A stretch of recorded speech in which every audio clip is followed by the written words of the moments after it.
E aí, bora decifrar o código do universo? Hoje a gente vai aprender a identificar qualquer coisa que está na nossa frente só de olhar para as características dela. É isso aí, vamos falar sobre as propriedades da matéria. Para começar, já lanço uma pergunta. O que um diamante, o ar que a gente respira e, sei lá, um copo d'água têm em comum? Parece que nada, né? Mas a resposta é que tudo isso é matéria. E toda matéria, não importa qual, segue umas regrinhas e deixa umas pistas que entregam quem ela é de verdade. Olha só o nosso plano para hoje. A gente vai começar com as regras que valem para tudo. Depois, vamos virar uma espécie de detetive procurando as impressões digitais de cada substância, sabe? Vamos investigar as pistas físicas, as que a gente sente, e até a personalidade química delas. E no final, a gente junta tudo e vê como isso funciona no mundo real. Ok, vamos lá então. Primeira parada. As leis que tudo, mas tudo mesmo no universo tem que obedecer. Essas são as chamadas propriedades gerais da matéria. Pensa que isso aqui são as regras do jogo, sabe? Não tem como escapar. Tudo tem massa, ou seja, tem recheio, tem substância. Tudo tem extensão, porque ocupa um lugarzinho no espaço. E a partir daí vem a impenetrabilidade, divisibilidade e por aí vai. Essas são as características que, não importa o que seja, toda matéria vai ter.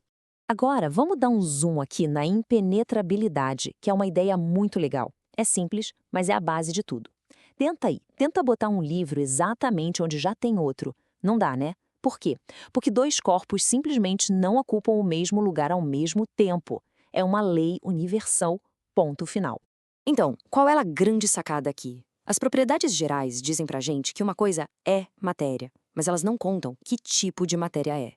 Para isso, a gente precisa de outras ferramentas. A gente precisa olhar para as propriedades específicas, que são tipo a impressão digital de cada substância, o que faz ela ser única. E é exatamente aí que a gente entra na nossa próxima parte. Agora a coisa fica séria. A investigação de verdade começa.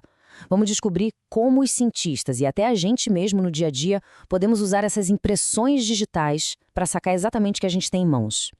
Então, o que é uma propriedade específica?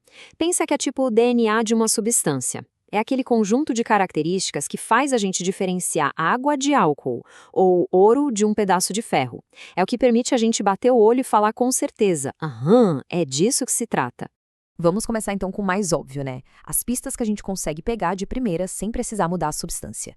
São as propriedades físicas e as organolépticas. Basicamente, aquelas que a gente percebe com os nossos sentidos. As propriedades físicas são tipo o cartão de visita da matéria. Elas descrevem a aparência e o comportamento da substância no estado em que ela está.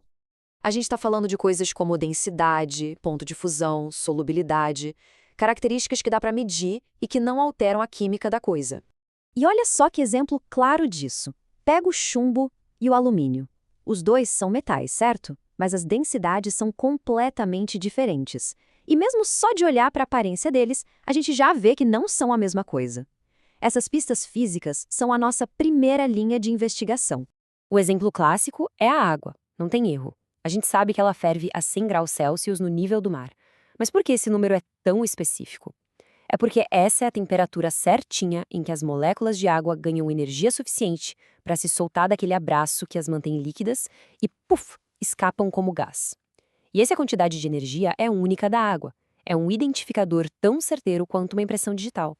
Agora vamos falar das ferramentas que a gente já tem de fábrica, nossos sentidos. As propriedades organolépticas são aquelas que a gente detecta com a visão, o olfato, o paladar, o tato e até com a audição. Elas dão pra gente pistas imediatas sobre uma substância, sem precisar de nenhum equipamento. Mas um aviso importantíssimo, que vale ouro em qualquer laboratório. Embora o sabor seja, sim, uma propriedade, nunca, jamais se deve provar uma substância química. Segurança em primeiríssimo lugar, sempre. Já o olfato? O olfato é uma ferramenta poderosa e bem mais segura, né? Pensa só, sentiu aquele cheiro de ovo podre. Na hora já se sabe que é sulfeto de hidrogênio. E aquele cheirinho gostoso de banana? Quimicamente falando, isso é acetato de isoamila. O nosso nariz é, na verdade, um detector químico surpreendentemente bom. Beleza, a gente já viu como a matéria é. Agora vamos para a parte mais agitada. Como a matéria se comporta e interage com as outras. Chegou a hora de investigar a personalidade química dela. As propriedades químicas mostram o potencial que uma substância tem para se transformar. Elas não descrevem o que ela é agora, mas o que ela pode vir a ser. Quando rola uma reação química, as substâncias se transformam em algo totalmente novo, com uma identidade nova. E aqui estão alguns desses traços de personalidade química. A reatividade, por exemplo, diz o quão sociável uma substância é, se ela gosta de interagir. A inflamabilidade mostra o potencial dela de pegar fogo. A oxidação, como ela reage com o oxigênio. Cada uma dessas características define como a matéria vai se comportar em cenários diferentes. Vamos focar um pouquinho na oxidação? A definição é bem simples. É o que acontece quando uma substância reage com o oxigênio. Só que os resultados dessa reação, eles estão por toda parte no nosso dia a dia. Pensa comigo, por que uma maçã que a gente acabou de cortar fica marrom? Isso é oxidação pura acontecendo. Os compostos da maçã estão ali, reagindo com o oxigênio do ar, e essa reação muda a cor. É uma transformação química acontecendo bem na nossa frente. E tem outro exemplo clássico. O ferro, que é um metal super forte, quando ele fica exposto ao ar e à umidade, ele mostra a sua reatividade. Ele reage com o oxigênio e forma uma coisa totalmente nova e bem mais fraca, a ferrugem. Isso é uma propriedade química em plena ação. Tá, mas para que saber de tudo isso fora de um laboratório de química? Boa pergunta. Vamos agora conectar todos esses conceitos com o mundo real, para a gente ver como entender essas propriedades é fundamental no nosso dia a dia. Olha, entender as propriedades da matéria permite que a gente separe o que é seguro do que é perigoso. É por isso que a gente escolhe alumínio para uma janela, porque ele não enferruja feito ferro. Ajuda a gente a entender por que a comida dora na panela. Desde criar materiais novos até saber como limpar um produto que derramou, tudo, no fim das contas, se resume a conhecer e usar essas regras básicas. Isso tudo nos deixa com uma última pergunta para pensar. Agora, com esse kit de ferramentas completo para identificar a matéria, se a gente parar e olhar ao redor nesse exato momento, qual seria a primeira substância a ser investigada?